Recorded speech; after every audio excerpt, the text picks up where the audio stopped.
మీరు చూస్తున్నది SV media channel. All news one place, perfect news. Janasena 22వ ward corporator Peetala Murthy Yadav comments. రాష్ట్రంలో ఎన్నికలు పండుగ వాతావరణంలో జరిగాయి. ప్రజలు ఓటింగ్ శాతం పెరిగింది. ఇతర రాష్ట్రాల నుంచి కూడా పెద్ద ఎత్తున యువత వచ్చారు. 81% పోలింగ్ జరగడం రికార్డు. చిత్తూరులో చెవిరెడ్డి భాస్కర్ రెడ్డి వర్గీయులు నాని మీద దాడి చేయడం హేయనీయం. భాస్కర్ రెడ్డి పూజల పేరిట జగన్ కోసం సంక్రాంతి, ఉగాది, దీపావళి స్వీట్లు వేసి భారతమ్మను మచ్చిక చేసుకున్నారు. విశాఖలో 1000 కోట్లు అక్రమంగా దోచుకున్నారు. ఋషికొండ తవ్వకాలు మట్టి భాస్కర్ రెడ్డికి చెందిన సిడిఇసి కంపెనీకి తరలించారు. ఈ కంపెనీ జగన్ ఇంట్లో ఇంటీరియర్ డెకరేషన్ చేశారు. పెందుర్తి గుర్రంపాలెం పేదల భూములు 2500 ఎకరాల్లో నాన్ అని రాయించి అక్రమంగా 700 కోట్ల విలువ గల మట్టి తరలించారు అని అన్నారు. ఈ మీడియా సమావేశంలో జనసేన కార్పొరేటర్ పీతల మూర్తి యాదవ్ మరియు పోతు వెంకటప్రసాద్ పాల్గొన్నారు.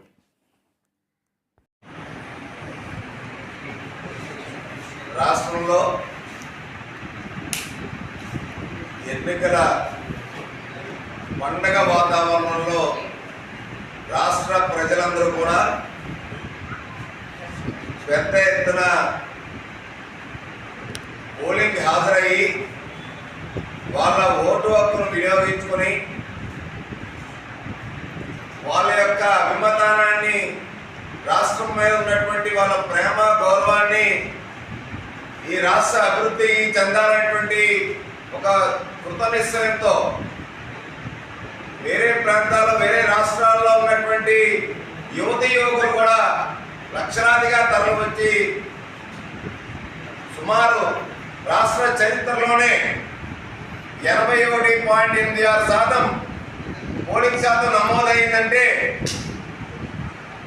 కూటమి ప్రభుత్వానికి పెద్ద ఎత్తున ఏకపక్షంగా హర్షం వ్యక్తం చేస్తూ రాష్ట్ర అభివృద్ధి కోసం ముందుకు రావడం, రాష్ట్ర ప్రజలందరికీ కూడా జనసేన, టీడీపీ, బీజేపీ కూటమి సభ్యులందరూ కూడా మేము కృతజ్ఞతలు తెలుపుతూ ఉన్నాం. ఈ పోలింగ్ సభను చూసి ఓటమి భయం పట్టుకున్నటువంటి వైసీపీ నాయకులు ఎవరైతే ఉన్నారో, వైసీపీ అభ్యర్థులు ఎవరైతే ఉన్నారో, సాక్షాత్తు చిత్తూరు జిల్లాలో చెవిరెడ్డి భాస్కర్ రెడ్డి వాళ్ళ కుటుంబ సభ్యులు బరి తెగించి దాడులు చేస్తున్నటువంటి తెలుగుదేశం పార్టీ అభ్యర్థి పులపర్తి నాని చేస్తున్న దాడులు చూస్తూ ఉంటే వీళ్ళ అరాచకాలు ఏ స్థాయికి వీళ్ళు వెళ్ళిపోయారో దీన్ని బట్టి అర్థమవుతా ఉంది. ఇదే చెవిరెడ్డి భాస్కర్ రెడ్డి పూజలు, పునస్కారాల పేరుతో, దైవ నామస్మరణలతో ఎప్పుడూ కూడా క్రైస్తవుడైనటువంటి జగన్మోహన్ రెడ్డి తాడేపల్లి ప్యాలెస్ లో సంక్రాంతి సంబరాలకి సంక్రాంతి సెట్లేసి గోవులది పెట్టి, అలాగే దీపావళి, ఉగాది సంబరాల్ని తాడేపల్లి ప్యాలెస్ లో చేస్తూ జగన్మోహన్ రెడ్డి వాళ్ళ భార్య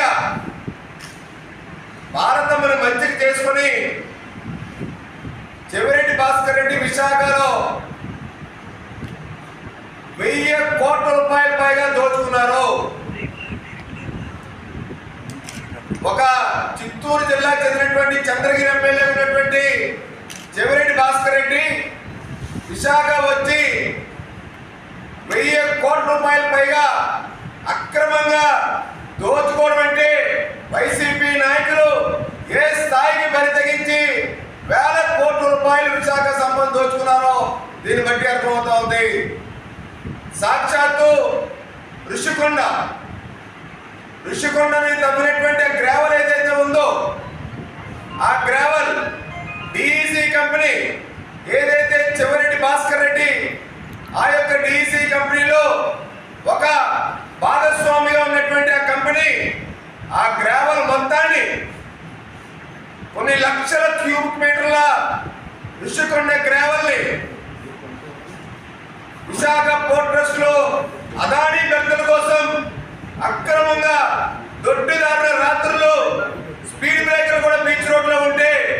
అవి కూడా ట్రాఫిక్ పోలీసులతో తీయించేసి గ్రావెల్ తరలించేసి వందల కోట్ల రూపాయలు ఋషికొండ గ్రావెల్ ని తగనమ్ముకున్నటువంటి వ్యక్తి ఈ చెవిరెడ్డి భాస్కర్ రెడ్డి. అక్కడితో ఆగడమే కాదు, ఆ డిఈసి కంపెనీ భాగస్వామ్యమే కాదు, అదే డిఈసి కంపెనీ తాడేపల్లి ప్యాలెస్ కి ఇంటీరియర్ మొత్తం కోట్ల రూపాయలు వెచ్చించి ఖర్చు పెట్టి చేసినటువంటి కంపెనీ చెవిరెడ్డి భాస్కర్ రెడ్డి. జగన్మోహన్ రెడ్డి ఇంటికి ఇంటీరియర్ డిజైన్ చేసినటువంటి పని అదే కంపెనీ ఇక్కడ ఋషికొండ గ్రావెల్ ని అక్రమంగా తరలించి వందల కోట్ల రూపాయలు విశాఖ పోర్ట్ ట్రస్ట్ ప్రాంతంలో ఆ గ్రావెల్ ని డంప్ చేసి వందల కోట్ల రూపాయలు అక్రమంగా ఆర్జించాడు. అక్కడ ఆగలేదు. చెవిరెడ్డి భాస్కర్ రెడ్డి పెందుర్తిలో గుర్రంపాలెం ఏదైతే ఉందో ఆ గుర్రంపాలెంలో ఏపీఐసి చెందినటువంటి పేద రైతుల దగ్గర తీసుకున్నటువంటి ల్యాండ్స్ ఏవైతే ఉన్నాయో ఇండస్ట్రీస్ కోసం 200 ఎకరాలు ఏపీఐసి ల్యాండ్స్ లో నాట్ ఫిట్ ఫర్ ఇండస్ట్రీస్ అని చెప్పి వాళ్ళ జిల్లా చెందినటువంటి ఏపీఐసి చైర్మన్ ఉన్నటువంటి రోజా గారితో నాట్ ఫిట్ ఫర్ ఇండస్ట్రీస్ అని చెప్పి రాయించి 200 ఎకరాల ఏపీఐసి ల్యాండ్ లో అక్రమంగా కొన్ని లక్షల క్యూబిక్ మీటర్ల గ్రావెల్ తరలించేసి సుమారు 700 కోట్ల రూపాయలు దోపిడీకి పాల్పడినటువంటి దుర్మార్గమైన వ్యక్తి ఈ చెవిరెడ్డి భాస్కర్ రెడ్డి. సాక్షాత్తు మధురవాడ పక్కన పాలనలో సర్వే నెంబర్ 2లో మేము చెప్పాం, కంప్లైంట్ కూడా చేశాం జీవీఎంసీ కమిషనర్కి, ప్రిన్సిపల్ సెక్రటరీకి. చనిపోయినటువంటి వ్యక్తిని తీసుకొచ్చి దొంగ రిజిస్ట్రేషన్ చేయించి ఎప్పుడో కోల్పోయిన భూమికి సర్వే నెంబర్ 2లో 120 కోట్ల రూపాయల టీడీఆర్ ని కొట్టేసినటువంటి దుర్మార్గమైన వ్యక్తి చెవిరెడ్డి భాస్కర్ రెడ్డి. అంటే కేవలం విశాఖలోనే 1000 కోట్ల రూపాయల పైగా చెవిరెడ్డి భాస్కర్ రెడ్డి అక్రమంగా దోచుకున్నాడన్నది ఇవాళ తేటతలం అయింది. చెవిరెడ్డి భాస్కర్ రెడ్డి ఉత్తరాంధ్ర సీఎం గా వ్యవహరించినటువంటి విజయసాయి రెడ్డి యొక్క ముఖ్య అనుచరుడు. తాడేపల్లి ప్యాలెస్ లో భారతమ్మకి ప్రియ శిష్యుడు. ఇతగాడు పరవాడ ఫార్మా కంపెనీలో వచ్చేటువంటి రసాయన వ్యర్థాలు ఏవైతే ఉంటాయో ఆ రసాయన వ్యర్థాలు కూడా వందల కోట్ల రూపాయలు తగనమ్ముకున్నటువంటి వ్యక్తి. వీళ్ళు ప్రభుత్వం ఉన్నప్పుడు దోచుకోవడమే కాకుండా ఒక సామాన్యంగా గుమస్తా ఉద్యోగం దగ్గర నుంచి ఈ స్థాయికి వందల కోట్ల రూపాయలు, వేల కోట్ల రూపాయలు పడలేటువంటి చెవిరెడ్డి భాస్కర్ రెడ్డి విశాఖ వచ్చి విశాఖలో వేల కోట్ల రూపాయలు దందాకు పాల్పడేది ఏదైతే ఉందో ఈ మొత్తం వ్యవహారం మీద మరి 18 రోజుల్లో కూటమి ప్రభుత్వం ఏర్పడిపోతా ఉంది. మేము మా అధినాయకుడు పవన్ కళ్యాణ్ గారికి పూర్తి స్థాయి ఆధారాలతో నివేదిస్తాము.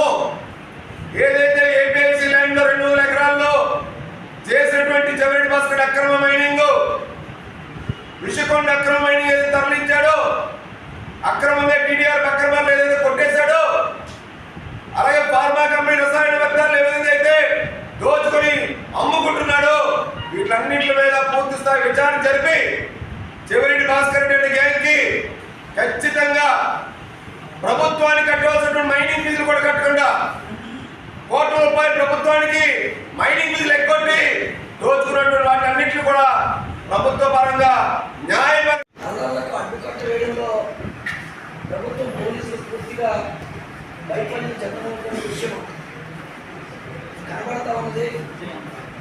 రాష్ట్రంలో పోలింగ్ జరిగిన 2 రోజుల తర్వాత కూడా మరి జరిగినటువంటి అల్లర్లకు పరిణామాలు బాధ్యులు ఎవరనేది చెప్పవలసినటువంటి ఆవశ్యకత ఉన్నది. మరి మాచర్ల కానీ, నరసరావుపేట కానీ, చంద్రగిరి కానీ, తాడిపత్రి కానీ తదితర ప్రాంతాల్లో వరుసగా కొనసాగుతున్న హింసాత్మకమైనటువంటి దాడులు మరి ఏ రకంగా ఉన్నాయనేది రాష్ట్ర ప్రజలు చూస్తూ ఉన్నారు. ఆ ప్రాంతాల్లో శాంతి భద్రతలు పూర్తిగా క్షీణించి పోవడం జరిగింది.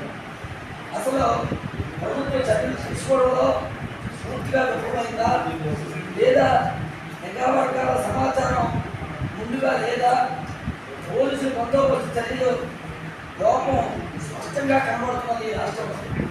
అసలు చంద్రగిరి టీడీపీ అభ్యర్థి పులపర్తి నానిపై ఈవీఎం దగ్గర భద్రపరిచినటువంటి స్ట్రాంగ్ రూమ్ల వద్ద మారణాయుధాలతో దాడి చేయడం అనేది చాలా శోచనీయమైన విషయం.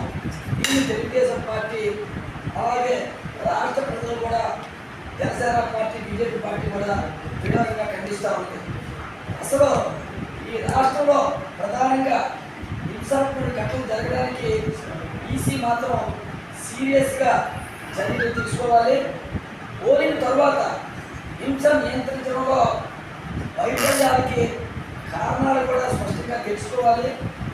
అసలు ఈ హింసకు బాధ్యులు ఎవరనే విషయం కూడా స్పష్టంగా తెలుసుకొని ఈ బాధ్యులందరికీ కూడా కఠినంగా శిక్షించాలని మరి తెలుగుదేశం పార్టీ, బీజేపీ, జనసేన కూడా మరి స్పష్టంగా ఈ ప్రెస్ మీట్ల ద్వారా తెలియజేసుకున్న బాధ్యులు ఎవరైనా సరే వారిని అందరినీ కూడా కఠినంగా శిక్షించాలి.